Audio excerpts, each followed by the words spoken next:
నమస్కారం. సనాతన ధర్మ వ్యాప్తిలో భాగంగా ఆధ్యాత్మిక పరమైన విషయాలను మీ ముందుంచే చిరు ప్రయత్నం చేస్తున్నాము. ఇలాంటి మరిన్ని వీడియోస్ కోసం మన ఛానల్ని సబ్స్క్రైబ్ చేయండి. అలానే పక్కనే ఉన్న బెల్ ఐకాన్ని క్లిక్ చేయండి. ఈ వీడియో కనుక మీకు నచ్చినట్లయితే లైక్ చేయండి, కామెంట్ చేయండి, షేర్ చేయండి. ధన్యవాదములు.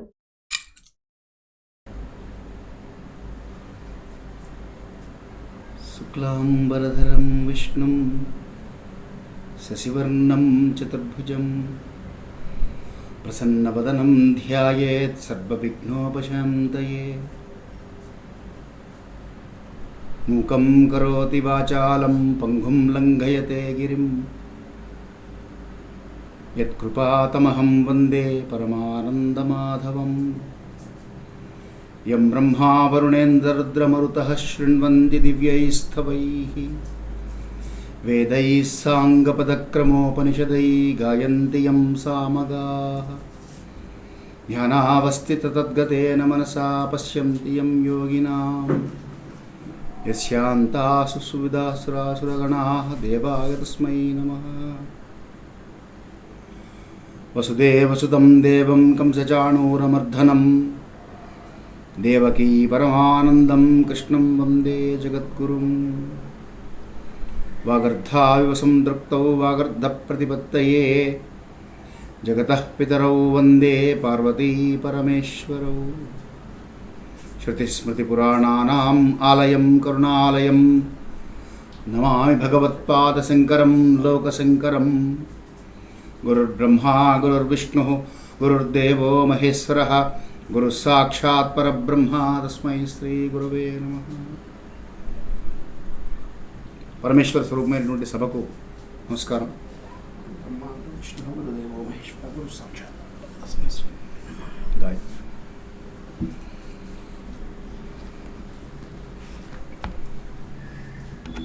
భగవద్గీత సోపనిషత్తో బ్రహ్మ విద్యాయాం యోగశాస్త్రే కృష్ణార్జున సంవాదే అంటారు. కృష్ణుడికి అర్జునుడికి మధ్య జరిగినటువంటి సంవాదము. చాలామంది ఏమనుకుంటారంటే భగవద్గీత మోనోలాగ్ అనుకుంటారు, ఆయన ఒక్కరే మాట్లాడారనుకుంటారు. నిజానికి ఆయన ఒక్కరు మాట్లాడింది కాదు. ఆయనకి అర్జునుడికి మధ్యలో అర్జునుడు ప్రశ్నలు వేస్తూ ఉంటాడు. మన తరఫున మనకు వచ్చినట్లుగా సందేహాలు మనకు ఎలాగైతే వస్తున్నాయో అలాగా అర్జునుడికి కూడా సందేహాలు వచ్చినాయి మన తరఫున ఆయన అడిగినట్లు. అందువల్ల ఆ సందేహాలను నివృత్తి చేసే క్రమంలో ఇద్దరి మధ్య జరిగినటువంటి సంవాదం. సర్వోపనిషదో గావో ఉపనిషత్తుల సారాంశం. అష్టాదశ పురాణాలు చదివితే వచ్చేటువంటి జ్ఞానము ఒక్క భగవద్గీత చదివితే వస్తుంది అని పెద్దలు చెప్తారు. భగవద్గీత తెలుసా అంటే చాలామంది తెలుసు అంటారు. ఒక శ్లోకం చెప్పు అంటే చెప్పలేరు. ఒక శ్లోకం కూడా రానప్పుడు భగవద్గీత తెలియనట్లే. ఎందుకంటే భగవద్గీతలో శ్లోకము, ఆ శ్లోకం యొక్క అర్థము తెలుసుకొని ఆకళింపు చేసుకొని ఆచరణలో పెడితేనే భగవద్గీత ప్రయోజనం. లేకపోతే బైబిల్ కూడా తెలుసండి మనకి తెలియనిది ఏమున్నాయి చెప్పండి. ఖురాన్ తెలుసు, బైబిల్ తెలుసు, కానీ దాంట్లో ఏముందో తెలుసా మనకి? కాబట్టి భగవద్గీతను కూడా అలాగే చూస్తున్నాం. అందువల్ల భగవంతుడు స్వయంగా చెప్పినటువంటిది నారాయణేన స్వయం వ్యాసేన గ్రజితాం. వ్యాస భగవానుడు కేవలంగా గ్రంథీకరించారు. మిగతా పురాణాలన్నీ వ్యాసుల వారు రచించారు. భగవద్గీత వ్యాసుల వారు రచన కాదు. కృష్ణ పరమాత్ముడు స్వయంగా చెప్పినటువంటి మాటలు. అంటే వేదము ఎలా అయితే అపౌరుషయములో భగవద్గీత కూడా ఒక పురుషుడి నోట్లోంచి వచ్చినటువంటి విషయం కాదు. కృష్ణ పరమాత్మ స్వయంగా చెప్పినటువంటిది.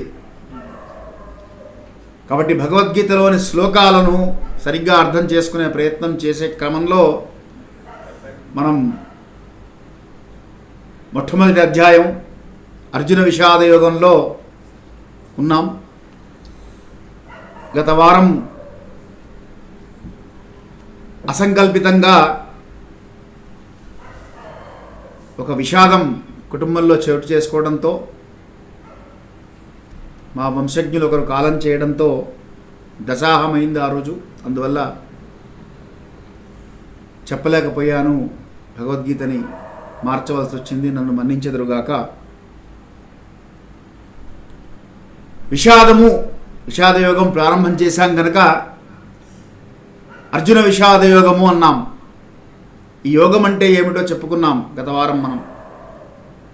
యోగము అంటే కలయిక. ఏది కలవాలి ఇప్పుడు? ఆయనకి ఏమండి, ఆయనకి మంచి యోగం ఉందంటారు. కొన్ని సందర్భాల్లో బాగా పైకి వస్తున్నారనుకోండి, ఆయన యోగం బాగుందండి అంటారు. అంటే ప్రారబ్ధ కర్మ ప్రస్తుతం అది కలిసిందనమాట, ఆయనకి కలిసి వచ్చింది అని. కలిసి వచ్చే కాలం వస్తే యోగం వచ్చింది అంటారు. కానీ ఆ యోగం అనే శబ్దాన్ని గీతలో కృష్ణ పరమాత్మ ఆత్మను పరమాత్మను కలపడం, కలిసి వచ్చే కాలం వస్తే భగవద్గీత వింటాం. ఏ కలిసి రావడం? ఐహికంగా కలిసి రావడం కాదు, ఆముష్మికంగా కలిసి రావడం. ఆత్మోన్నతికి మార్గము స్పష్టంగా చెప్తారు కృష్ణ పరమాత్మ. మనకి ముందు వెళ్ళినా కొద్దీ కనబడుతూ ఉంటుంది దీంట్లో. కాబట్టి అర్జున విషాద యోగము, అర్జునుడి యొక్క విషాదము. నకాంక్షే విజయం కృష్ణ నచరాజ్యం సుఖానిచ కింనో రాజ్యేన గోవింద కిం భోగైర్జీవితేన వా. అక్కడ ఆపాం మనం. ఆయనకు ఒక్కసారి వైరాగ్యం వచ్చింది. ఎందుకు వచ్చింది? చూసిందంతా స్వజనం, కనబడుతున్న వారంతా కూడా గురువులు, తాతలు, సోదరులు, మనువలు, మిత్రులు, బంధువులు. ఎవరితో యుద్ధం చేయాలి? వాళ్ళతో యుద్ధం చేయాలి. సాధారణంగా మనిషి ప్రవృత్తి ఎలా ఉంటుందంటే అండి, మానవుడిది ఏదన్నా సాధించాము అనగానే ముందు ఎవరికి చెప్తాం? మన వాళ్ళకే చెప్తాం, బంధువులకు చెప్తాం, సోదరులకు చెప్తాం, తాతలకు చెప్తాం, మిత్రులకు చెప్తాం. ఇప్పుడు అర్జునుడు విజయం సాధించి ఎవరికి చెప్పాలి అనే ప్రశ్న వచ్చింది ఆయనకి కదండి. ఎవరి కోసమైతే విజయాన్ని సాధించి, ఇప్పుడు పిహెచ్డి చేశారు, పట్టా వచ్చింది, పిహెచ్డి వచ్చింది, వెంటనే నాకు పిహెచ్డి వచ్చింది అని కుటుంబ సభ్యులకు చెప్తారు. ఆ తర్వాత బంధుమిత్రులందరికీ చెప్పుకుంటారు, ఆనందంగా పంచుకుంటారు. ఆనందం, సంతోషం అనేటువంటిది పంచితే రెట్టింపు అవుతుంది, దుఃఖం అనేటువంటిది పంచితే సగమవుతుంది. కాబట్టి పంచుకున్నటువంటి ఆనందం కొరకు మనిషి ఎప్పుడు జీవిస్తూ ఉంటాడు, తన వారందరికీ పంచుతూ ఉంటాడు ఆనందాన్ని, తన సంతోషాన్ని, తన దుఃఖాన్ని రెండు పంచుతూ ఉంటాడు. పంచితే సగం అవుతుంది, అందుకనే ఓదార్పు అన్నారు. కాబట్టి వచ్చినటువంటి కష్టము, ఇప్పుడు నిజానికి అర్జునుడికి కష్టం వచ్చిందా? ఇష్టంగానే కదా యుద్ధానికి వచ్చాడు. ఆ ఇష్టంగానే కదా ఎప్పటి నుంచో తపస్సు చేస్తున్నాడు. యుద్ధం వస్తుందని ఆయనకు తెలీదా? సడన్గా వచ్చిందేం కాదు కదా. దానికోసమే తపస్సు చేసి మరీ పాశుపతాస్త్రం సంపాదించాడు కదా. ఏదో ఒక రోజు యుద్ధం వస్తుంది, ఆ యుద్ధంలో కర్ణుడిని కొట్టి తీరుతానని శపథం చేశాడు కదా. కౌరవులను జయిస్తానన్నాడు కదా. కృష్ణుడు సంధికి వెళ్ళేటప్పుడు చెప్పాల్సిన మాటలన్నీ చెప్పాడు అర్జునుడు కూడా, లేకపోతే ఖబర్దార్ అన్నాడు. అది క్షత్రియ లక్షణం. ఆ లక్షణంతోనే ఆయన మాట్లాడాడు. ఉన్నట్టుండి ఇక్కడికి వచ్చిన తర్వాత అప్పటిదాకా ఉన్న అర్జునుడికి ఒక్కసారి పిరికితనం ఆవాహించింది. ఇన్ ద నేమ్ ఆఫ్ వైరాగ్యం. ఇప్పుడు ఒక పిల్లవాడు, చురుకైన పిల్లవాడు అనుకుందాం, తండ్రికి కొంచెం ఆర్థికంగా పెద్ద స్తోమత లేకపోయినప్పటికీ నాన్నగారు నేను ఐఏఎస్ చదువుతానన్నాడు.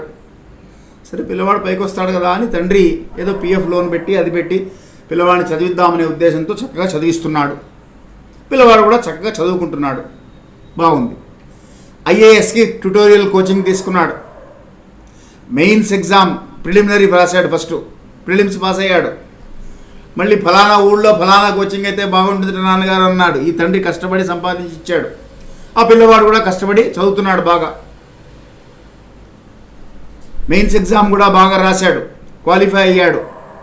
ఇంటర్వ్యూకి సెలెక్ట్ చేశారు, ఇంటర్వ్యూకి రమ్మన్నారు. సరే ఏదో అప్పో సప్పో చేసి తండ్రి టికెట్ కొనుక్కొని ఇంటర్వ్యూకి తీసుకెళ్ళాడు. ఢిల్లీకి యూపీఎస్సీలో ఇంటర్వ్యూలు జరుగుతాయి.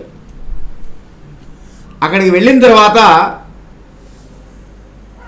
ఎందుకు ఈ ఐఏఎస్, ఏం ప్రయోజనం దీనివల్ల, 3 నెలలకు ఒకసారి ట్రాన్స్ఫర్ చేస్తున్నారట, ఈ చదువుకోనటువంటి పొలిటీషియన్స్ దగ్గర నేను పనిచేయాలి, వాళ్ళు చెప్పిన ఆర్డర్లన్నీ నేను తీసుకోవాలి, ఈ చదివి నా ప్రయోజనం ఏంటనేటువంటి వైరాగ్యం వచ్చిందనుకోండి, ముందుండద్దు ఈ ఆలోచన అంతా. అర్జునుడి పరిస్థితి కూడా అదే. ఒకసారి ఆలోచించుకోండి మీరు.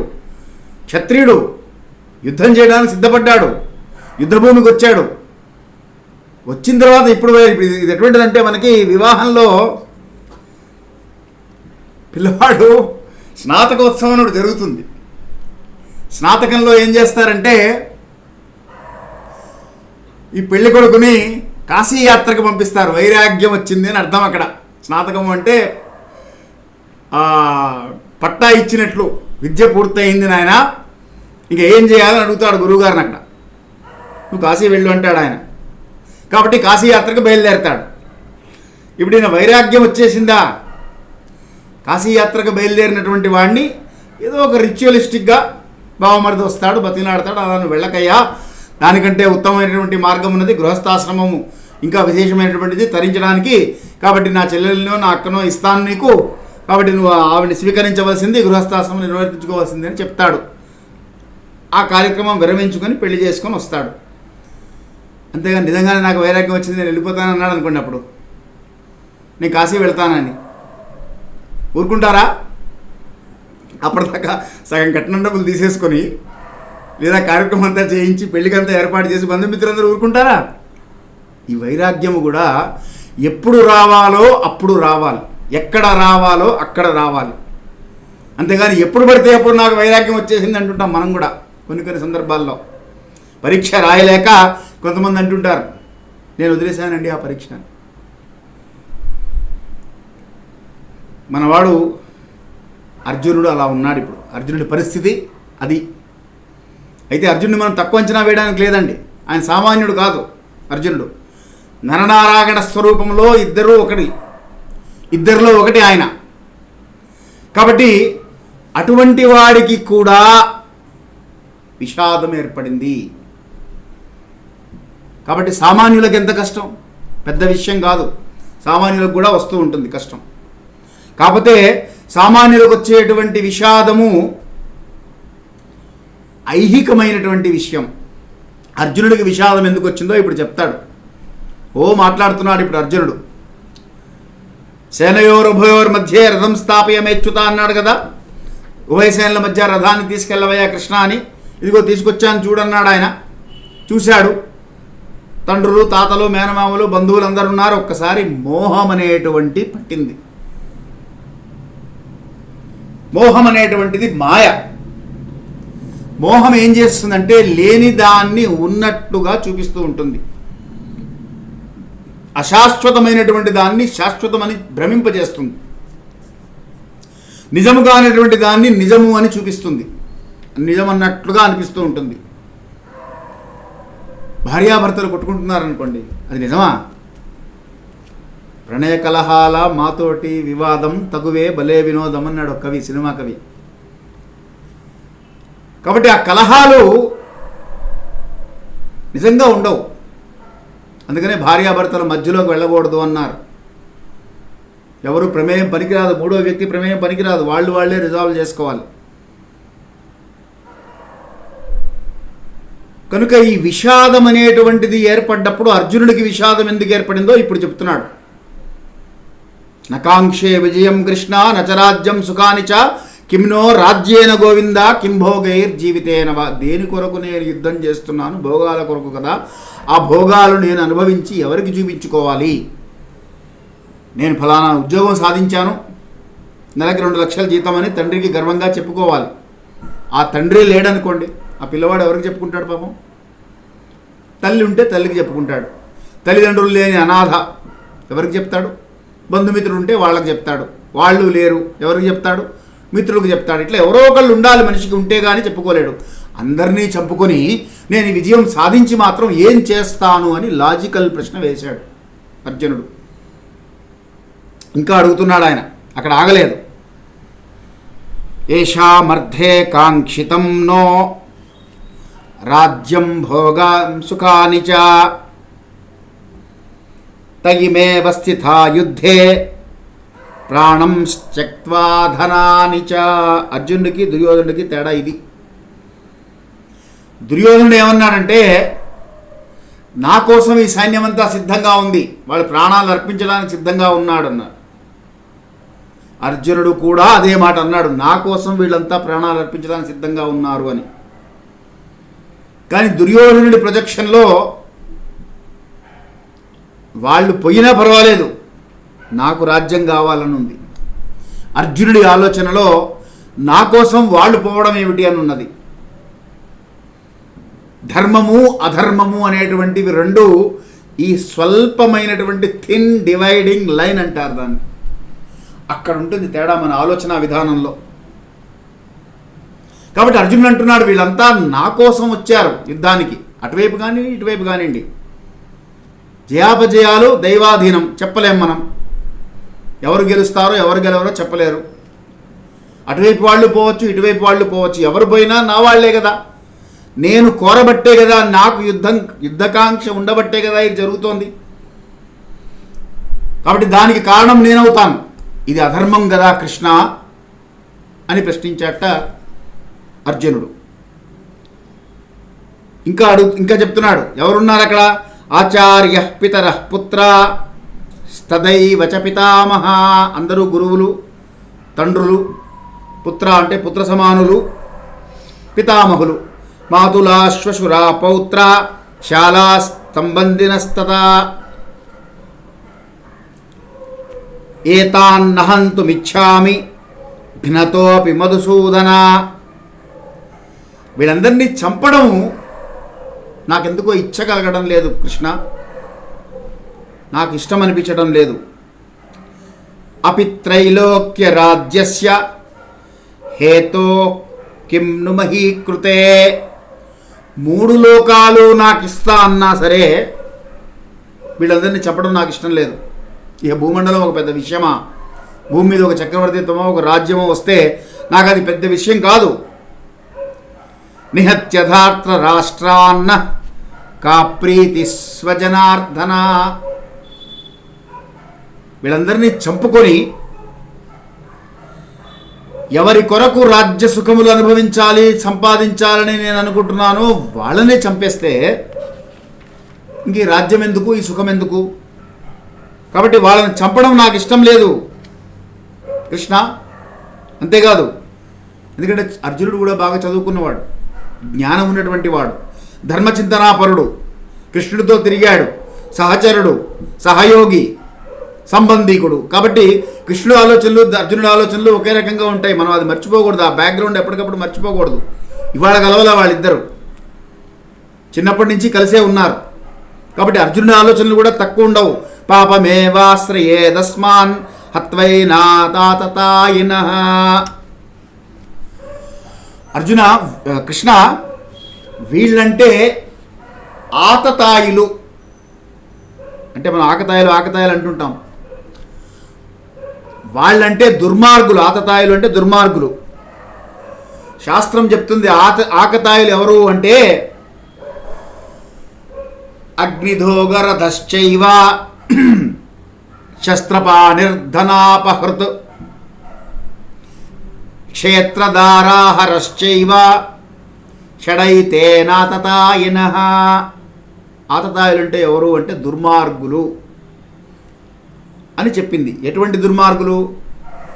అగ్ని అంటే నిప్పులో కాల్చి ఇబ్బంది పెట్టి చంపేసేటువంటి వాళ్ళు దుర్మార్గులు. తర్వాత విషం పెట్టేటువంటి వాళ్ళు దుర్మార్గులు. అగ్నిదోగరధశ్చైవ. శస్త్రపాణి, చేతిలో ఆయుధం పట్టుకొని అవతల వాళ్ళని హింసించేటువంటి వాళ్ళు దుర్మార్గులు. ధనాపహృత్, ధనాన్ని దోచేటువంటి వాళ్ళు దుర్మార్గులు. క్షేత్రధార, భూమి కబ్జా చేసేటువంటి వాళ్ళు దుర్మార్గులు, ల్యాండ్ గ్రాబర్స్ అంటుంటాం మనం. తార, స్త్రీలను హరించేటువంటి వాళ్ళు దుర్మార్గులు. క్షేత్రధార హరశ్చైవ, హరించేటువంటి వాళ్ళు, పరస్త్రీని హరించేటువంటి వాడు దుర్మార్గుడు. షడైతేనాతత ఇనహ, 6 లక్షణాల్లో ఏ ఒక్క లక్షణం ఉన్నా వాళ్ళని మనం ప్రస్తుతం టెర్రరిస్టులు అంటున్నాం కదండి. ఇప్పుడు దుర్యోధనుడు ఏం చేశాడు ఒక్కసారి ఆలోచించండి. లక్క ఇంట్లో పెట్టి వీళ్ళందరినీ తగలబెడదామని, అగ్నికి ఆహుతి చేద్దామని ప్రయత్నం చేశాడా లేదా? అంటే ఈ వర్డ్కి క్వాలిఫై అవుతాడా లేదా చూడాలి మనం. అర్జునుడు వాడాడు అంటే అలా వాడ్డు. అగ్నిదోగరధశ్చైవ అంటే విషం పెట్టి చంపాలని ప్రయత్నించాడా లేదా భీముణ్ణి?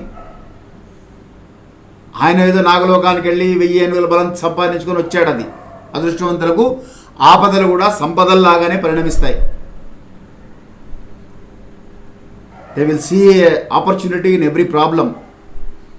Don't look for problems, look for opportunities in every problem అంటారు. కాబట్టి ఈ లుక్స్ అనేటువంటివి ఎక్కడున్నాయి? మీ దగ్గరే ఉన్నాయి. మీరు ఎలా చూస్తారో, మీరు చూసిన దాన్ని బట్టి మీకు అలా కనబడుతుంది. If you look from the prism of problem, everything appears to be a problem. If you look from the prism of opportunity, everything appears to be an opportunity. Corona లాంటి మహమ్మారి వచ్చినప్పుడు కూడా చాలామంది ఆపర్చునిటీస్ చూశారు దాంట్లో. కాబట్టి ఆపర్చునిటీస్ అంటే ఎక్కడో లేవు, ప్రాబ్లమ్స్ అంటే ఎక్కడో లేవు. నీ విజన్లోనే, నీ దృష్టిలోనే, నీలోనే ఉంటాయి. సరే, భీముడికి అది ఆ ఆపద కూడా సంపదలాగా పరిణమించింది. కానీ వీడైతే ప్రయత్నం చేశాడుగా ఈ దుర్మార్గుడు. లక్క ఇంట్లో పెట్టి దహించి వేద్దామని ట్రై చేశాడు, అగ్నికి దహించి వేద్దామని. కాబట్టి దుర్మార్గుడు, ఆతతాయి. అలాగే విషం పెట్టి చంపేద్దామని ట్రై చేశాడు. శస్త్రపాణి ధనాపహృత, వాళ్ళ సంపదంతా దోచుకున్నాడు ఆయుధాలు పట్టుకొని. క్షేత్ర, వాళ్ళ భూమి అంతా కూడా, వాళ్ళ రాజ్యమంతా హరించి వేశాడు. దారా, వాళ్ళ కులస్త్రీని నిండు సభలో అవమానపరిచాడు. షడైతేనాతతాయిన, కరడుగట్టిన తీవ్రవాది అంటుంటాం మనం. అంటే ఒక ల్యాండ్ గ్రాబింగ్ కేసు మాత్రమే లేదు, అటెంప్ట్ టు మర్డర్. అగ్నికి ఆహుతి చేద్దామని ట్రై చేశాడు కదండి, అటెంప్ట్ టు మర్డర్ కేసు ఆయన మీద. Robbery case, land grabbing case, attempt to rape case. ఇన్ని కేసులు ఉన్నాయి. వాడు మంచివాడు ఎలా అవుతాడు? అటువంటి దుర్మార్గుడయ్యా. షడైతేనాతతాయినః అంటుంది శాస్త్రం. కాబట్టి అటువంటి వాణ్ణి పాపమేవాశ్రయేదస్మాన్ హత్వైతానాతతాయినః అంటున్నాడు అర్జునుడు. అర్జునుడికి జాలి కలిగింది, కరుణ, కంపాషన్ అంటాం.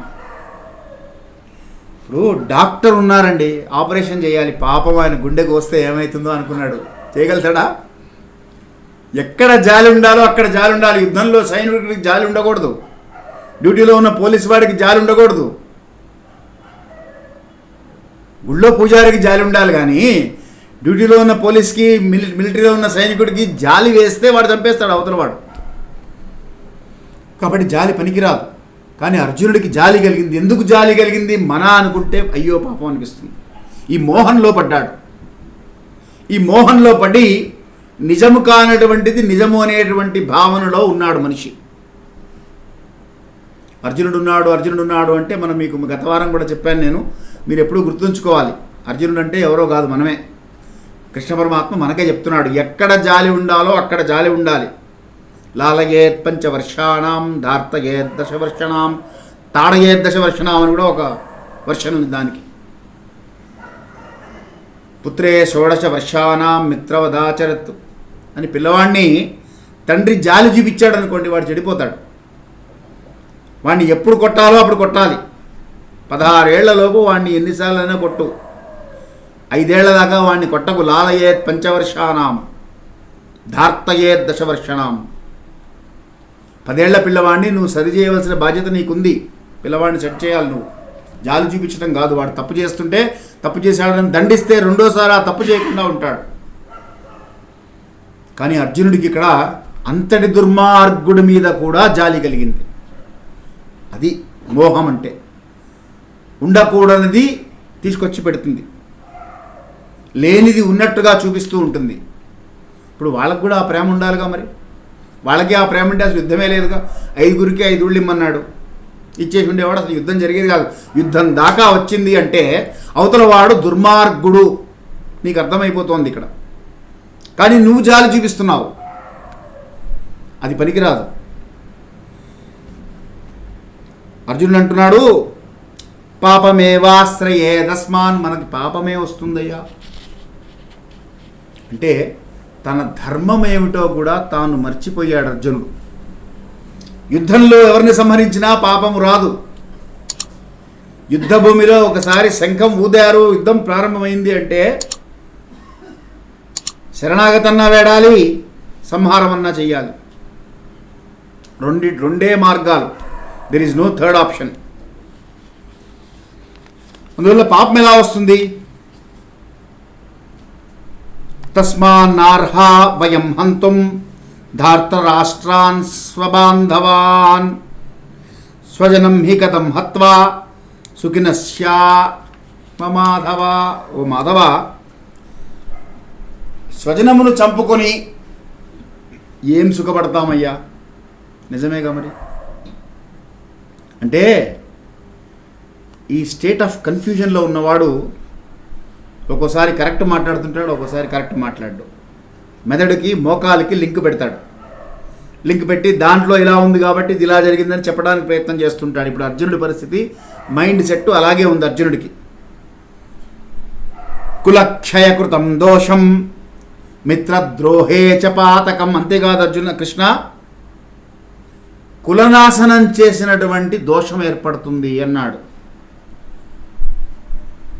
మిత్రద్రోహం చేసినటువంటి పాపం వస్తుంది. కులము అంటే ఇక్కడ మనం ఆ యుద్ధానికి వచ్చిన వారంతా కూడా ఒక కులం, సమూహము అని అర్థం సంస్కృతంలో. కులము అంటే సమూహం. భోగే రోగ భయం కులేచ్యుతి బలయం భయం విత్తే నృపాలాద్ భయం అంటుంది. భోగాలు అనుభవిస్తున్నటువంటి వాడికి రోగం వస్తుందేమో అని భయం ఉంటుంది. సమూహాలు నడుపుతున్నటువంటి వాడికి ఆ సమూహం విచ్ఛిన్నమైపోతుందేమో అని భయం ఉంటుంది అని సమూహాన్ని కులము అన్నారు. కాబట్టి ఇక్కడ కులము అంటే యుద్ధానికి వచ్చినటువంటి వారందరినీ కూడా కులక్షయకృతం దోషం, మొత్తం సమూలంగా నాశనం చేసినటువంటి దోషం నాకు వస్తుందేమో కృష్ణ, రాదంటావా అని అడుగుతున్నాడు. మిత్రద్రోహే చ పాతకం, మిత్రద్రోహం చేసినటువంటి పాపము చుట్టుకుంటుంది నాకు. కలం నజ్ఞేయమస్మాభిః పాపాదస్మాన్ నివర్తితుం. వాళ్ళకి అవతల వాళ్ళకి లోభం అనేటువంటిది ఉన్నది. ఆ లోభగుణంతో వాడు యుద్ధం చేయడానికి వచ్చారు. మనకు తెలుసు కదా కృష్ణ, నాకు తెలుసు, నీకు తెలుసు, మనం ఎందుకు వచ్చాము ఈ యుద్ధానికి అని అడిగట్ట. వీళ్ళంతా బంధువులని మనకు తెలుసు కదా. మనకు ఆ లోభము అంటే ఏమిటంటే, లోభము డెఫినేషన్ సరిగ్గా అర్థం చేసుకోవాలంటే, ఎంత ఉన్నా ఇంకో ఏదన్నా ఉంటే బాగుందనిపిస్తూ ఉంటుంది. అది లోభం. లోభి గుణం అంటే అది. కోట్లున్నా సరే ఒక 10 రూపాయలు వస్తుంటే ఎందుకు వదిలిపెట్టాలి? అది లోభం. కాబట్టి దుర్మార్గంగా వచ్చినా సరే రాని అనేటువంటి ఆలోచనలో వీళ్ళు ఉన్నారు కనుక ఆ లోభగుణంతో ఉన్నారు వాళ్ళు అన్నాడు. వాళ్ళకి ఆ గుణం ఉన్నది. మనకెందుకు అర్జున కృష్ణ, మనమెందుకు దీనికి లొంగాలి? మనకి జ్ఞానం ఉన్నది కదా. కృష్ణుని అడుగుతున్నాడు. వచ్చిందెవరు? ఈయన. ఆయన తీసుకొచ్చినట్టుగా ఆ టైంలో ఎలా ఉంటుందంటే, ఎదురుకుండా ఎవరుంటే వాళ్ళని ప్రశ్నించడం, నీ వల్లనే జరిగింది ఇదంతా అని కృష్ణుడికి చెప్తున్నాడు అర్జునుడు.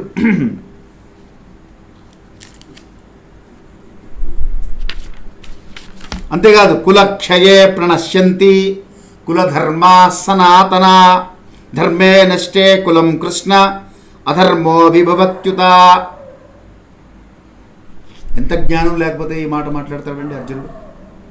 మహాజ్ఞాని గనక ఇప్పుడు అర్జున విషాద యోగం ఎందుకైందో ఇక్కడ అర్థమవుతుంది మనకి. అర్జునుడు దేనికోసం చింతిస్తున్నాడు? తన కోసం చింతించట్లా. తనకేదో శరీరంకి ఇబ్బంది కలుగుతుంది, గాయాలు అవుతాయి, యుద్ధం చేస్తే నాకు బాణం తగులుతుంది, గుచ్చుకుంటుంది, రక్తం వస్తుంది, నేను బాధపడాలి, ఎందుకు యుద్ధం చేయడం అని ఆలోచన చేయట్లా ఆయన. లోకా సమస్తా సుఖినో భవంతు అని లోకక్షేమం కోరుతున్నాడు. కులము అంటే అక్కడ ఉన్నటువంటి క్షత్రియ కులము, యుద్ధానికి వచ్చినటువంటి వారందరూ అని మనం చెప్పుకున్నాం కదా. కులక్షయే ప్రణశ్యంతి. ఒకవేళ ఈ కులమంతా కూడా నశించిపోతే, క్షత్రియుడు అనేటువంటి వాడు నశించిపోతే కులధర్మాలన్నీ నశించిపోతాయి. కులధర్మము అంటే వంశాచారం, కులాధర్మం అని సామెత. ఇప్పుడు చాలా కులధర్మాలన్నీ పోతున్నాయి. ఇదివరకు వివాహమైతే నూతన వధువుని ఇంటికి తీసుకురాగానే గృహప్రవేశం అని ఒకటి చేస్తారు. ఆ గృహప్రవేశం చేసేటప్పుడు ఒక సోల అంటారు దాన్ని, డబ్బా ఉంటుంది, బియ్యం డబ్బా. ఆ బియ్యం డబ్బా అక్కడ పెడతారు గడప దగ్గర. ఈ ఇంటికి వచ్చిన కొత్త కోడలు కుడికాలతో ఆ డబ్బాలో బియ్యాన్ని తన్ని ఇంట్లోకి లోపలికి వస్తుంది. ఇదొక కులాచారం, కులధర్మం. ధర్మము అనేటువంటి దాన్ని మనం సరిగ్గా అర్థం చేసుకోవాలి ఇక్కడ. ఇప్పుడు ఈ రోజుల్లో ఎవరు చేయట్లేదు, what is this non sense అంటారు ఒకవేళ చేయమంటే కూడా. కానీ దాంట్లో విపరీతమైనటువంటి విశేషమైనటువంటి అర్థం ఉన్నది. ఏమిటి ఆ అర్థము అంటే, ధాన్యము అంటే లక్ష్మి, అంటే సంపద, అంటే అన్న వస్త్రాలకి ఇంట్లో ఇక నేను వచ్చాను, ఇంకా లోటు లేదు అని ఆ కోడలు చెప్పడం ఆ ఇంట్లో. దానికోసం లోపలికి దంతారు, బయటికి దండరు ఆ బియ్యం, ఆ డబ్బా. ధాన్యం అంటే లక్ష్మి, లక్ష్మీ స్వరూపం ఇంట్లోకి వస్తుంది, నాతో పాటు లక్ష్మిని తీసుకొని వస్తున్నాను అని చెప్పటం. అటువంటివి కొన్ని చాలా పోయినాయి ఇప్పుడు. ఇవన్నీ కులధర్మాలు అంటారు. ఈ కులధర్మాలన్నీ నశించిపోతుంటాయి. ఎందువల్ల? చెప్పేటువంటి పెద్దవాళ్ళు లేకపోతే తర్వాత తరానికి చెప్పడానికి ఎవరు ఉండరు కాబట్టి వాళ్ళకు తెలియదు. మా గోత్రం ఏంటో తెలియదండి, మా శాఖ ఏంటో తెలియదండి, మా ఋషి ఎవరో తెలియదండి, మా ప్రవర ఏంటో తెలియదండి అని చెప్తుంటారు కొంతమంది. చెప్పేవాళ్ళు పెద్దవాళ్ళు లేరు కాబట్టి వెళ్ళిపోయింది అది. ఇప్పుడు నేను అందరినీ చంపేసాను అనుకో కృష్ణ యుద్ధంలో, ఈ కులం ఏమైపోతుంది? కులక్షయే ప్రణశ్యంతి. ఆ నాశనం నా వల్ల జరిగినట్లు కదా.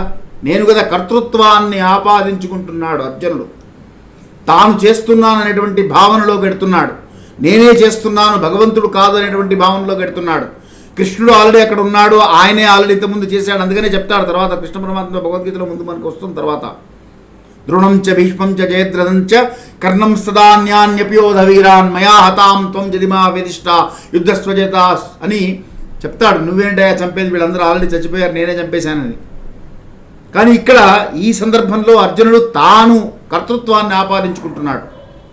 అంటే మనకు వచ్చే మెసేజ్ ఏంటంటే దీంట్లో, ఏది జరిగినా జో జైసే హోనే వాలా హై ఓ వైసీ హోతా రహేగా భై అని ఇక్కడ సామెత.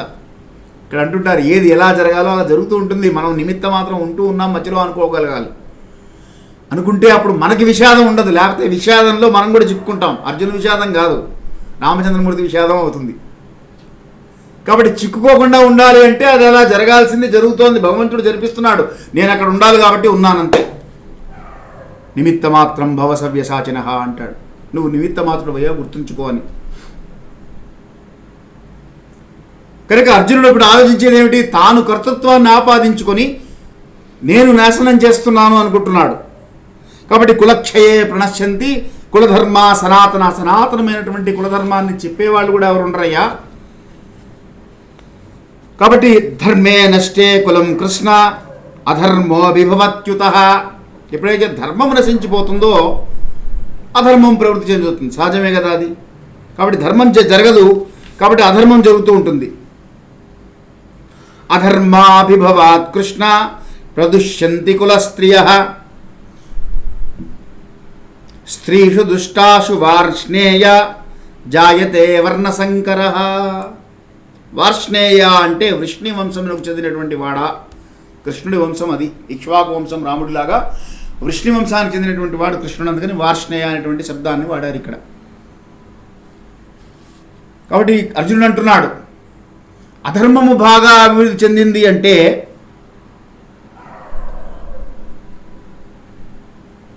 ఈ యొక్క అధర్మాభివృద్ధి వల్ల కులస్త్రీలందరూ కూడా చెడిపోతారు. ఎందుకంటే ఏ ధర్మాన్ని ఆచరించాలో వాళ్ళకు తెలియదు.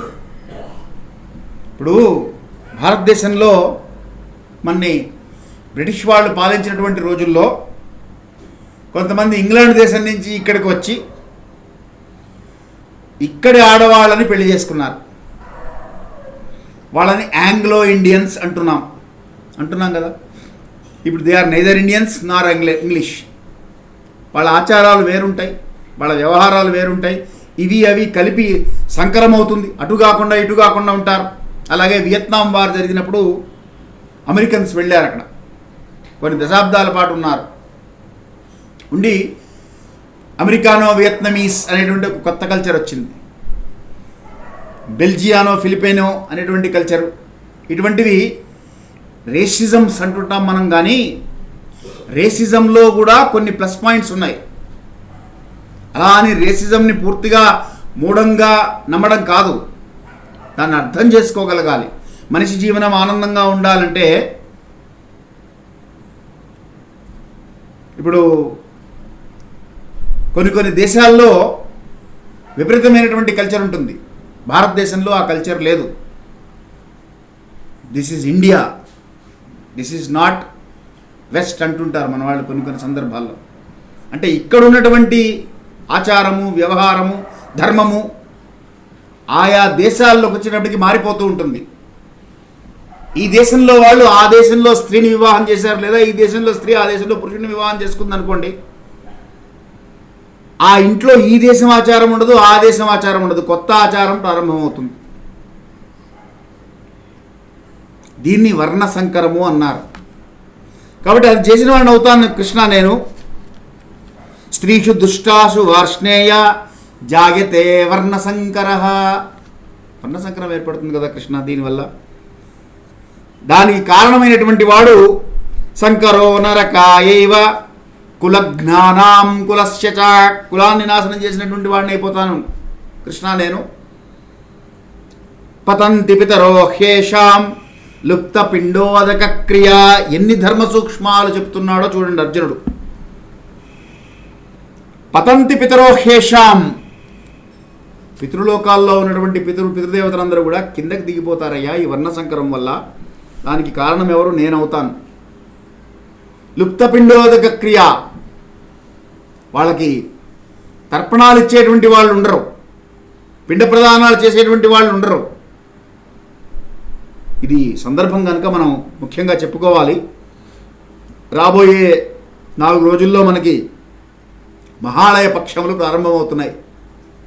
ఈ మహాళయ పక్షము విశేషమైనటువంటిది. గతించినటువంటి పితృదేవతల్ని స్మరించుకొని వారికి పిండ ప్రదానాలు చేయడం విశేషంగా చెప్పబడి ఉన్నది శాస్త్రంలో మనకి. తద్దినం పెట్టడమే కష్టంగా ఉంటే మళ్ళీ మీరు మహాలయ పక్షాలు అంటారేంటి సార్ అనుకోవచ్చు కొంతమంది. ఎందుకంటే ఈ రోజుల్లో పితృదేవతలు అనే శబ్దానికి అర్థం తెలియకుండా భయపడుతున్నారండి. ఆబ్దీకం అంటే ఆబ్దీకము పుణ్యకార్యము. దయచేసి గుర్తుంచుకోండి. ఆబ్దీకము అంటే అదేదో ప్రేతకార్యం కాదు. మరణించిన తర్వాత ఇతః పరో ప్రేత శబ్దం నాస్తి అని కర్తతో చెప్పిస్తారు. ఆ మొదటి 12 రోజులు 10 రోజులే మళ్ళీ గట్టిగా మాట్లాడితే. కాబట్టి ఆ మొదటి 10-12 రోజులు మాత్రమే ప్రేతత్వం ఉంటుంది. ఆ ప్రేతత్వ విముక్తి ఎప్పుడైతే కలిగిందో పితృలోకాలు వెళ్ళిపోతారు. అయితే ఆ క్రియలు సరిగ్గా ఆచరించలేకపోతే వాళ్ళకి ప్రేతత్వ విముక్తి కలగదు. ముఖ్యంగా ఈ కరోనా కాలంలో చాలామంది అటువంటి విధానంగా వెళ్ళిపోవడం జరిగింది. అవకాశం లేదు, చేద్దామనుకున్నా కూడా చేసే అవకాశం లేనటువంటి వాళ్ళందరికీ కూడా ఈ మహాళయ పక్షాలు విశేషంగా చెప్పబడి ఉన్నది శాస్త్రంలో. ఆ తిథి నాడు వాళ్ళు ఏ రోజైతే గతించారో ఆ రోజు ఆబ్దీకం పెట్టడం కానీ, కనీసంగా తిలోదకాలు ఇవ్వడం కానీ చేసుకుంటే వారి ఆశీస్సులు లభిస్తాయి అని. షణ్ణవతి శ్రాద్ధములు అని శాస్త్రంలో 96 రకాల శ్రాద్ధములు చెప్పారు. నిజానికి 365 రోజుల్లో 96 రోజులు శ్రాద్ధం పెడుతూనే ఉండాలి. యద్దినం తద్దినం నాస్తి తద్దినం తవ దుర్దినం అన్నారు. ఏ రోజైతే తద్దినం లేదో ఆ రోజు దుర్దినం అని. ఎందుకు తినడానికి సరిగ్గా ఉండదు ఆ రోజు. తద్దినం పేరు మీద గారెలు బూరెలు అన్నీ చేసుకొని తింటారు. కానీ అన్నీ చేయలేకపోతే కనీసం ఈ మహాలయ పక్షంలో విశేషంగా చెప్పబడి ఉన్నది. తీర్థముల ఎందు ఉన్నటువంటి వారు, క్షేత్రంలో ఎందు ఉన్నటువంటి వారు, కృష్ణా తీరము గోదావరి తీరంలో ఉన్నటువంటి వారికి ఇది సువర్ణావకాశం. వారి పేరు మీద గతించినటువంటి తల్లిదండ్రులు, తాతలు, ముత్తాతలు, మేనమామలు, మేనత్తలు ఎవరెవరు ఉన్నారో స్వజనమ్మని ఎక్కడైతే అర్జునుడు ఇక్కడ బాధపడుతున్నాడో ఆ బాధ లేకుండా తీసేయడానికి ఈ రాబోయే మహాలయ పక్షములు మంచి రోజులు.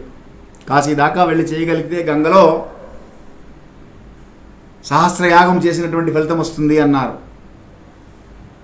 అంత లేకపోయినా కనీసం మన ఇంట్లో అన్నా మనం చేసుకోవచ్చు. 15 రోజులు ఆబ్దీకం పెట్టడం గురు సంహితలో చెప్పబడి ఉన్నది. ప్రతిరోజు ఆ 15 రోజులు భాద్రపద బహుళ పాడ్యమి నుంచి అమావాస్య వరకు, లేదా కనీసంగా శుక్ల సంహితలో దానికి ఒక ఎగ్జంప్షన్ ఇచ్చి అష్టమి నుంచి మొదలు పెట్టుకోండి అయ్యా చాలు 7 రోజులు చేయండి అన్నారు. 8 రోజులు అష్టమి, నవమి, దశమి, ఏకాదశి నుంచి అమావాస్య వరకు ఆ 8 రోజులు చేయండి అన్నారు. ఆ 8 రోజులు చేయలేకపోతే కనీసం చతుర్దశి అమావాస్య 2 రోజులన్నా చేయండి అన్నారు. ఆ 2 రోజులు చేయకపోతే కనీసం అమావాస్య నాడన్నా చేయండి అన్నారు. ఒక్కరోజన్నా చేస్తే పితృదేవతల పేరు మీద వారి యావజ్జీవన పర్యంతము వారికి ఉన్నటువంటి రుణము ఇక్కడ రుణానుబంధ రూపేణ పశుపత్ని సుతాలయ. మనిషి ఆ ఇంట్లో పుట్టాడు అంటే ఏ మనిషి కూడా, ఏ వ్యక్తి కూడా నా తల్లి ఫలానా నా తండ్రి ఫలానా అని సెలెక్ట్ చేసుకొని పుట్టరు. మన చేతుల్లో లేనటువంటిది అది, మనం నిర్ణయించలేము. కానీ ఆ ఇంట్లో పుడుతున్నాం. ఎలా పుడుతున్నాం? రుణానుబంధ రూపేణ పశుపత్ని సుతాలయ. ఆలయం అంటే ఇల్లు అక్కడ అర్థం. పత్ని కూడా రుణానుబంధం వల్లే వస్తుంది, పతి కూడా అలాగే వస్తాడు. సుత అంటే కొడుకు, తండ్రికి కొడుకు, కొడుకు తండ్రి, ఇది లింక్ అలా ఉంటుంది. కాబట్టి ఈ రుణానుబంధాన్ని తీర్చుకోవడానికి లుప్తపిండోదక క్రియ అవి లేకుండా అయిపోతుంది. కృష్ణ పిండ ప్రదానాలు చేసేవాళ్ళు ఎవరుండరయ్యా? పితృదేవతలకి పతంతి పితరోహేష, వాళ్ళంతా కిందకి పడిపోతారు కదా, దానికి కారణం నేనే అవుతాను కదా, నన్నే నిందిస్తుంది కదా లోకము. దోషైరేతై కులజ్ఞానాం వర్ణ సంకరకారకై, దానికి కారణం నేనవుతాను. ఉత్సాద్యంతే జాతి ధర్మ కులధర్మాశ్చ శాశ్వత, శాశ్వతంగా కులధర్మానన్నీ కూడా నశించిపోయే ప్రమాదం ఉన్నది కృష్ణ.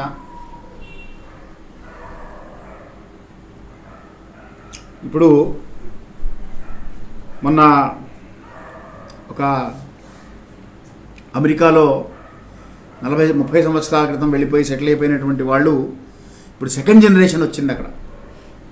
వాళ్ళు అక్కడ పుట్టినటువంటి వాళ్ళు, వాళ్ళకి ఈ భారతదేశంలో ఉన్నటువంటి సాంప్రదాయాలు ఎక్కువగా తెలియవు.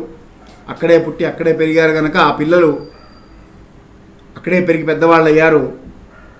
ఇప్పుడు వాళ్ళు ఆ తండ్రి నాతో అన్నమాట చెప్తున్నాను, మా పిల్లలు, మా అమ్మాయి ఒక పురుషుణ్ణి చేసుకుంటే చాలండి, మా అబ్బాయి ఒక స్త్రీని చేసుకుంటే చాలండి అన్నాడు. అంటే అక్కడ స్వజాతి వివాహాలు కూడా చట్టబద్ధం. అక్కడ సమాజం అటువంటిది, అక్కడ కల్చర్ అటువంటిది. మనం అది తప్ప రైటా అని ఇక్కడ జడ్జిమెంట్ పాస్ చేయడానికి లేము, మన పనిది కాదు. కానీ ఇక్కడ ఉన్నటువంటి స్థితికి అక్కడ ఉన్నటువంటి స్థితికి మార్పులు ఏర్పడడం వల్ల వచ్చేటువంటి పరిస్థితులు ఎట్లాంటి తేడాలు ఉంటాయో చెప్పడం కోసం అర్జునుడు చెప్తున్నాడు ఇప్పుడు కృష్ణుడికి. దోషైరేతై, అటువంటి దోషాలన్నీ కూడా వచ్చేస్తాయి కదా. జాతి ధర్మాలు, కుల ధర్మాలు అన్నీ కూడా శాశ్వతంగా నశించి, కులము అంటే మీరు గుర్తుంచుకోవాలి ఇక్కడ సమూహ ధర్మాలు, ఆ సమూహాలు వేరు ఉంటాయి. ఎందుకంటే తలంబ్రాల బియ్యం కొన్ని చోట్ల పసుపు బియ్యం పోస్తారు, కొన్ని చోట్ల తెల్ల బియ్యం పోస్తారు. కాబట్టి అది తప్పు, ఇది తప్పు, అది రైటు, ఇది రైట్ అనడానికి లేదు. అది ఆ కుల ధర్మం అది, ఈ కుల ధర్మం ఇది, ఆ సమూహ ధర్మం అని అర్థం చేసుకోవాలి మనం. ఉత్పన్న కుల ధర్మాణం మనుష్యాణం జనార్దన నరకే నియతం వాసో భవత్యేత్యనుసుశ్రమ. నేను వినున్నానయ్యా అన్నట్ట అర్జునుడు కృష్ణుడితో. ఏమని? ఎవరైతే కులనాశనానికి కారకుడవుతాడో వాడు నరకానికే వెళతాడు. ఇప్పుడు అర్జునుడు యుద్ధానికి వచ్చాడు. యుద్ధానికి వచ్చినటువంటి వాడు యుద్ధంలో జయిస్తే వీరస్వర్గం, జయిస్తే విజయం, మరణిస్తే వీరస్వర్గం. ఇర్రెస్పెక్టివ్ ఆఫ్ దట్ ఏ వర్గం వాళ్ళు జయించారనే దాంతో సంబంధం లేదు. ఆ వర్గంలో ఉండి నువ్వు ఆ వర్గంలో జయిస్తే నీకు విజయం. ఆ వర్గంలోనే ఉండి జయించిన వర్గంలో ఉండి మరణించాడు అనుకోండి, వాడు వీళ్ళు జయించారు కదా అని మళ్ళీ వాడు పుట్టడు, వాడికి వీరస్వర్గమే. ఓడిపోయిన వర్గంలో ఉండి మరణించాడు అనుకోండి, హతో వా ప్రాప్ససి స్వర్గం జిత్వా వా భోక్షసే మహిం తస్మాదుత్తిష్టకం. తర్వాత వస్తుంది మనకి, పై వారం చెప్పుకుందాం, యుద్ధాయ కృత నిశ్చయ అని. అటువంటిది ఈ ఎక్కడెక్కడెక్కడెక్కడెక్కడి నుంచో అన్నీ తెచ్చి, అంటే దాన్ని బిల్డింగ్ అప్ నెరేటివ్స్ అంటుంటాం మనం. కన్వీనియంట్ నెరేటివ్స్ బిల్డప్ చేస్తున్నాడు అర్జునుడు. తన ఆర్గ్యుమెంట్కి తగ్గట్టుగా, తన థింకింగ్కి తగ్గట్టుగా, తన యొక్క ఉద్దేశాలకు తగ్గట్టుగా ఆ నెరేటివ్స్ బిల్డప్ చేస్తున్నాడు. ధర్మము అనేటువంటి ఒక చట్రాన్ని అడ్డుపెట్టి సూక్ష్మంని వదిలేస్తున్నాడు. ఏమిటా ధర్మ సూక్ష్మము? తను క్షత్రియుడు, క్షత్రియ ధర్మం యుద్ధం చేయడం. కానీ ఆ యుద్ధం చేయడం చోట ధైర్యాన్ని వదిలిపెట్టేసి పిరికితనాన్ని తెచ్చిపెట్టుకొని మమకారం అనేటువంటి మోహములో నిమగ్నుడై శోకాన్ని తెచ్చుకున్నాడు. ఇప్పుడు బాధపడుతున్నాడు. శోకానికి కారణం ఏమిటి? మోహం. కాబట్టి ఈ శోకము, మోహము రెండు కూడా జీవితంలో మనిషిని కార్యోన్ముఖుణ్ణి చేయకుండా, అంటే టాస్క్ ఓరియంటెడ్గా కానియకుండా పక్కకు మరలుస్తాయి. మంచి సివియర్ వర్క్ మూడ్లో ఉన్నాం, ఇంటి గురించి ఆలోచన వచ్చింది, పని చేయగలుగుతారా? ఎఫెక్టివ్నెస్ పడిపోతుంది, కాన్సన్ట్రేషన్ దిగిపోతుంది. అటువంటిప్పుడు best thing is call up home, talk to home and then come back. అప్పుడు కాన్సన్ట్రేట్ చేయగలుగుతాం. కాబట్టి దేని మీద కాన్సన్ట్రేట్ చేయాలో దాని మీద కాన్సన్ట్రేట్ చేయకుండా, దేని గురించి ఆలోచించాలో దాని గురించి ఆలోచించకుండా మిగతా విషయాలన్నీ ఆలోచిస్తున్నాడు అర్జునుడు. ఆ సందర్భంలో ఆలోచించవలసినటువంటి విషయాలను కాకుండా ప్రశ్నిస్తున్నాడు. అవన్నీ అసందర్భమైనటువంటి ప్రసంగము, ప్రశ్నలు. మరి ఎందుకు వేశాడండి అర్జునుడు అంటే,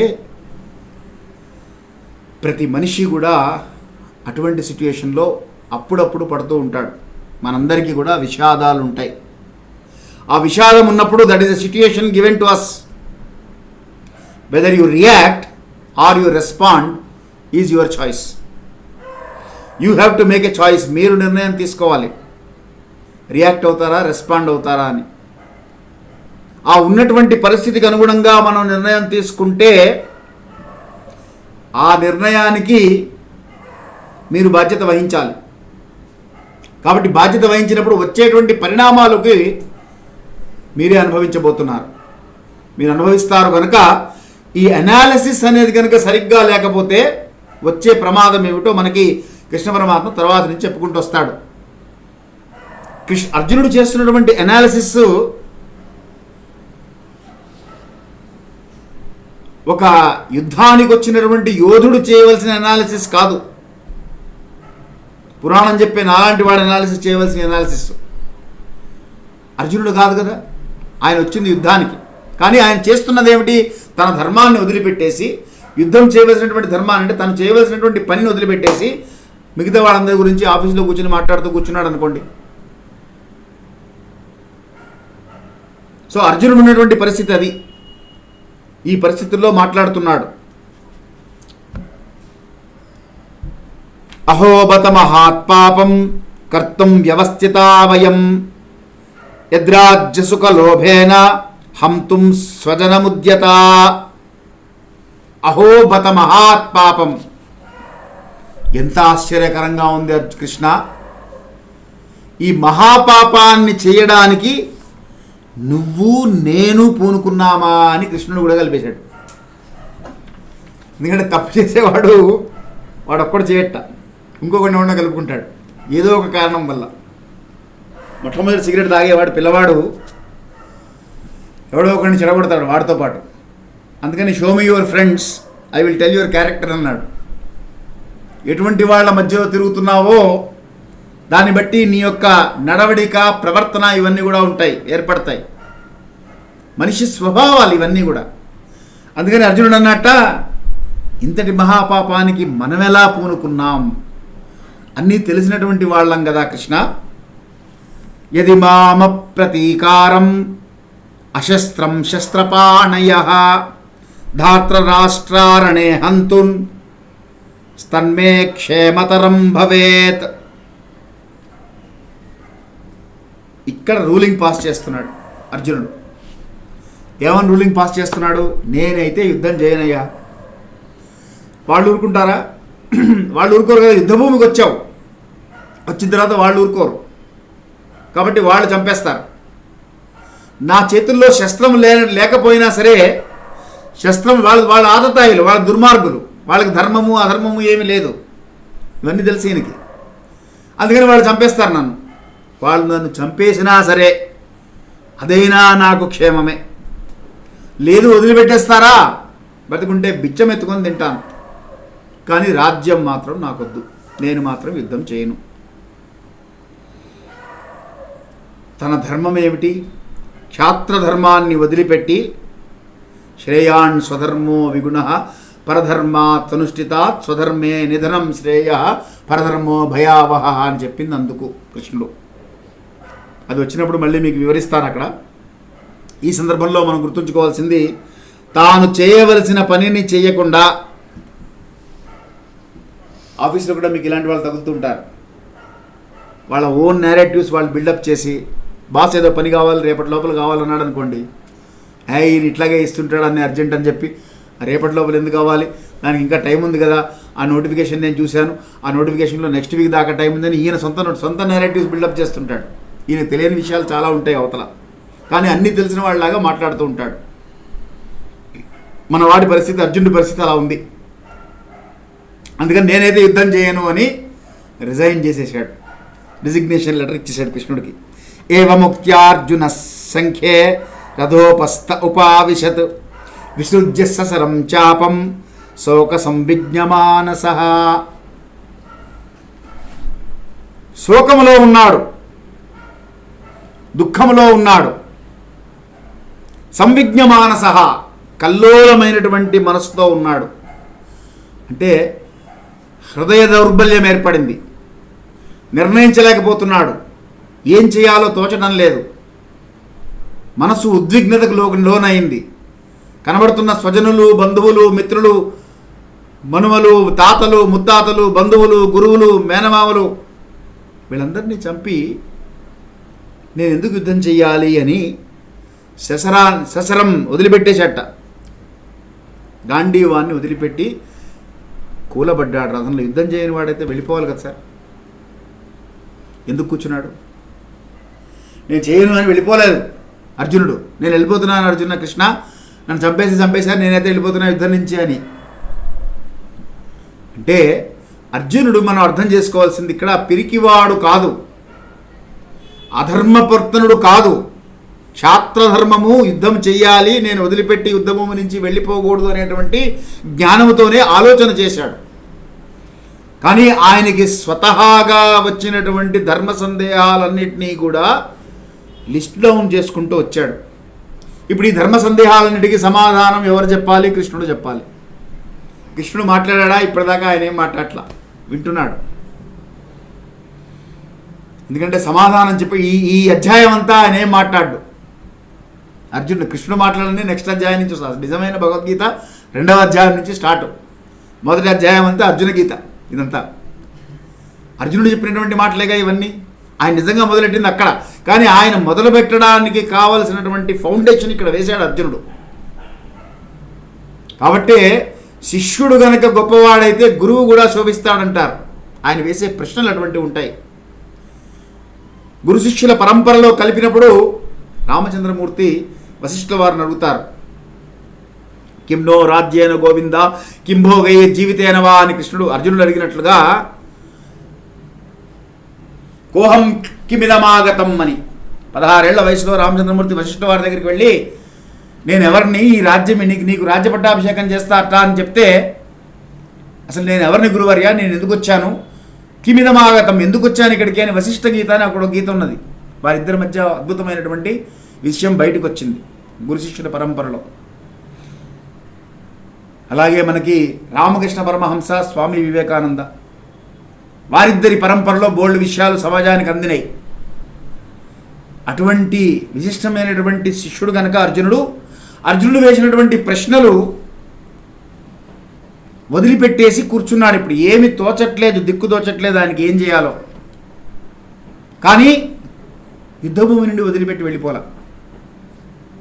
అంటే భగవద్గీత ఇచ్చేటువంటి మెసేజ్ ఏమిటంటే రినౌన్సియేషన్ ఆఫ్ యాక్షన్ కాదు, రినౌన్సియేషన్ ఇన్ యాక్షన్. ఇక్కడి నుంచి స్టార్ట్ అవుతుంది మనకి. పై వారం మనం సాంఖ్యయోగంలోకి ప్రవేశిద్దాం. సాంఖ్యయోగంలోకి ప్రవేశించే ముందు ఈ ఒక్క శ్లోకం చెప్పుకొని మనం దాంట్లోకి వెళితే,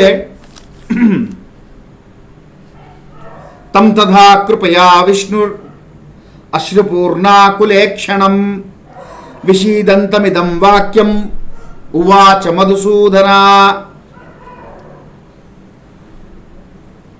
సంజయుడు చెప్తున్నాడు కదా, మీకు మొదటి రోజు చెప్పాను నేను, ఇదంతా కూడా సంజయుడు చెప్తున్నాడు ధృతరాష్ట్రుడికి. కాబట్టి సంజయుడు ధృతరాష్ట్రుడితో అంటున్నాడు, ఇది సంజయ ఉవాచ అని శ్లోకం ఉంటుంది. సంజయుడు ధృతరాష్ట్రుడితో చెప్తున్నాడు, చింతాక్రాంతుడై అశ్రుపూర్ణ నయనాలతో, అంటే కళ్ళల్లో నీళ్లు నిండి ఏం చేయాలో తోచక గాంధీవాన్ని వదిలిపెట్టేసి రథంలో కూలబడ్డటువంటి అర్జునుడిని చూసినటువంటి కృష్ణ పరమాత్మ జాలితో మాట్లాడడం ప్రారంభించాడు అని సంజయుడు చెప్తున్నాడు. ఇక్కడి నుంచి మనకి భగవద్గీత మొదలవుతుంది. అయితే ఇప్పుడు సమయం అయిపోయింది కనుక ఈ 2వ అధ్యాయం సాంఖ్యయోగము మళ్ళీ మనం పై శనివారం చెప్పుకుందాం. సాంఖ్యయోగంలో ఇక అక్కడి నుంచి మనకి కర్మయోగము, కర్మ సన్యాస యోగము, జ్ఞానయోగము, విజ్ఞాన యోగము, అక్షర పరబ్రహ్మ యోగము, ఇట్లా యోగాలు, విభూతి యోగము, విశ్వరూప సందర్శన యోగము, పురుషోత్తమ ప్రాప్తి యోగము, ఇలాగా వేరు వేరు విషయాలన్నింటినీ కృష్ణ పరమాత్మ చెప్తూ వచ్చాడు. 700 శ్లోకాలు. 700 శ్లోకాలు ఒక వ్యక్తి మాట్లాడినా కూడా వాళ్ళిద్దరి మధ్య సంస్కృతమే కాబట్టి వాళ్ళకి అదే నడిచింది. వాళ్ళు మాట్లాడుకున్నారు. నిజానికి ఇంత వ్యాఖ్యానాలు ఏమి ఉండవు. వాళ్ళు మాట్లాడుకున్నారు, సంస్కృతంలో మాట్లాడుకున్నారు. ఎంత మాట్లాడినా ఎంత లేదన్నా 2.5 గంటలు 3 గంటలు పడుతుంది. 4-5 పాదాలు కదా వీటికి, ఒక్కొక్క శ్లోకానికి. అంతంత మాట్లాడుకున్నారు కదా, అంతంత చెప్పాడు కదా. ఈ 2.5 గంటల పాటు కృష్ణుడు అందించినటువంటి సర్వోపనిషదో గావో దుగ్ధా గోపాలనందన పార్థో వత్సహ సుధీ భోక్తం, దీన్ని గనక మనం ఆకలింపు చేసుకోగలిగితే, అర్థం చేసుకోగలిగితే మనకి విశేషమైనటువంటి ఫలితం ఉంటుంది. అందులో ఒక్క శ్లోకం పట్టుకున్నా, ఒక పదం పట్టుకున్నా, ఒక పాదం పట్టుకున్నా తరించిపోతాము అని వ్యాస భగవానుడు మనకి చెప్పింది గుర్తు చేస్తూ పై వారం కలుద్దాం. ఓం పూర్ణమిదః పూర్ణమిదం పూర్ణాత్ పూర్ణముదచ్యతే పూర్ణస్య పూర్ణమాదాయ పూర్ణమేవావశిష్యతే. ధర్మస్య విజయోస్తు అధర్మస్య నాశోస్తు ప్రాణినాం సద్భావనాస్తు గవాం సంరక్షణాస్తు విశ్వస్య కళ్యాణమస్తు. స్వస్తి.